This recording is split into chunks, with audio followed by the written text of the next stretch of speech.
नमस्ते दोस्तों, एक बार फिर से आपका स्वागत है मेरे इस नए सिविल गुरु ब्लॉग में। और आज हम बात करने जा रहे हैं सॉइल के बारे में। मिट्टी जो एक घर बनाने में या किसी भी तरह का जो हम लोग कंस्ट्रक्शन करते हैं उसमें बहुत इम्पोर्टेंट रोल है, क्योंकि इसका बेस और जो हम लोग फाउंडेशन या जो राफ्ट या टाइप्स ऑफ जो फाउंडेशन है उसके हिसाब से हम लोग काम करते हैं। इसमें सबसे बड़ा रोल है सॉइल, मिट्टी का। तो आज हम इसके बारे में जानेंगे कि घर बनाने में सॉइल का क्या योगदान है। तो घर बनाने में सॉइल का बहुत बड़ा योगदान है। जैसे कि हम लोग को पता है कि हम लोग फाउंडेशन करते हैं जिसमें 3 फीट 4 फीट गड्ढा कराते हैं, फिर उसमें अपने प्रोसेस के हिसाब से सैंड फिलिंग करके, सोलिंग करके, पीसीसी करके, रड डालकर ढलाई करते हैं। बाकी हम लोग को उसके बारे में कुछ जानने की ज़रूरत भी नहीं पड़ती है। जो व्यक्ति घर बनाते हैं वो बस जैसे बताए कॉन्ट्रैक्टर वैसे काम करके निकल जाते हैं। बाकी हमें एक बार ज़रूर सॉइल का टेस्टिंग कराना चाहिए, चाहे वो किसी भी क्षेत्र में काम करना है। सरकारी क्षेत्र में तो होती ही हैं, वो तो एकदम 110% ज़रूरत है। बाकी प्राइवेट क्षेत्र में भी सॉइल टेस्टिंग कराना चाहिए। हम लोग कहीं भी अपने नज़दीकी संस्थान से करा सकते हैं, कुछ उसका चार्ज लगता है। तो उससे हमको पता चलता है कि उसका बेयरिंग कैपेसिटी क्या है। बेयरिंग कैपेसिटी आप इस भाषा में समझ सकते हैं कि एक उसको क्षमता, कितना क्षमता है उस मिट्टी का लोड लेने का। नहीं तो हम लोग का क्षमता है 10 टन का और आप उस पर लोड 20 टन दे दीजिएगा तो आप क्रैक या घर में मान लिया अननेसेसरी लोड या क्रैक्स देखते हैं या डिसमेंटल देखते हैं। बहुत तरह का उसमें चीज़ होता है जो आपको देखने के लिए मिलता है। तो हम लोग को मिट्टी का जांच जरूर कराना चाहिए। और बेयरिंग कैपेसिटी भी बहुत तरह से टेस्टिंग होता है। बाकी हम लोग को उतना टेंशन नहीं लेना है, बस जो लैब है, जो संस्थान है सरकारी या प्राइवेट जहाँ इसका सुविधा होता है वहाँ पर हम लोग करा सकते हैं। और सोइल टेस्टिंग में एक तो और क्या फ़ायदा होता है कि आपको सोइल का टाइप्स ऑफ सोइल का जो उसका प्रॉपर्टीज़ है वो पता चल जाता है। और जब भी सोइल टेस्टिंग कराएं आप 2-3 सोइल टेस्टिंग कराएं ताकि पता चले कि किस लेवल में कितना बेयरिंग कैपेसिटी है। और ऐसे एक तो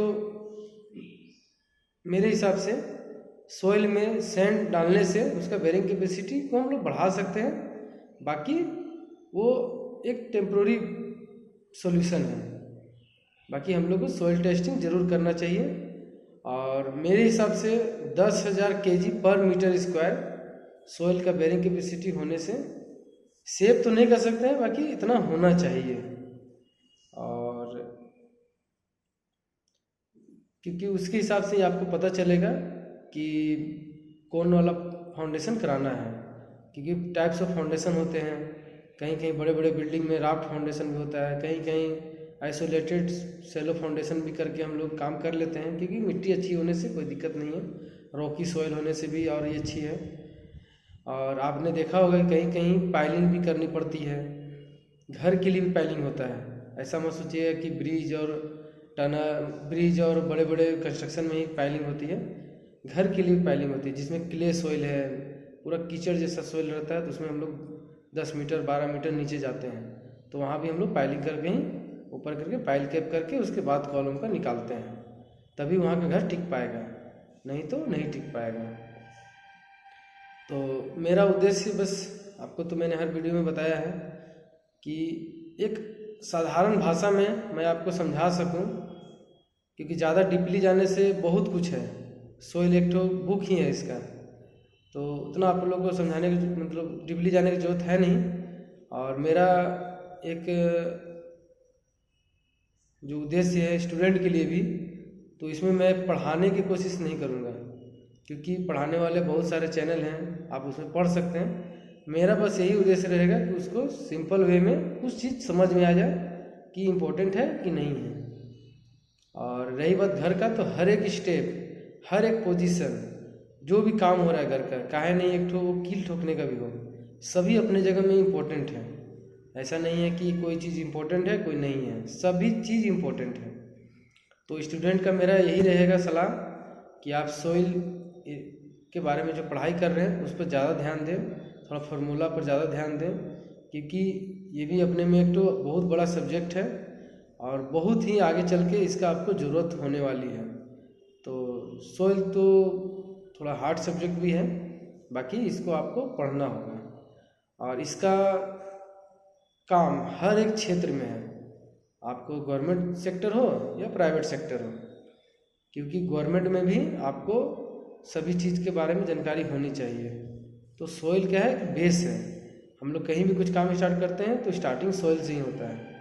तो ये इम्पोर्टेंट है, क्योंकि मैं भी रेलवे में कॉन्ट्रैक्ट बेसिस में काम कर चुका हूँ, तो उसी समय मुझे समझ में आया कि सोइल कितना इम्पोर्टेंट है सिविल इंजीनियर के लिए। तो आप सोइल के बारे में अच्छा से पढ़ें और नए नए जो फार्मूले हैं बहुत कुछ है उसमें, टेस्ट है, टाइप्स ऑफ टेस्ट है, बेरिंग कैपेसिटी टेस्ट करने का भी बहुत तरह का प्रकार है, साइट पर भी होता है, लैब में होता है, लैब में किस तरह का होता है, बहुत तरह का है, 8-10 तरह से बेरिंग कैपेसिटी देखा जाता है।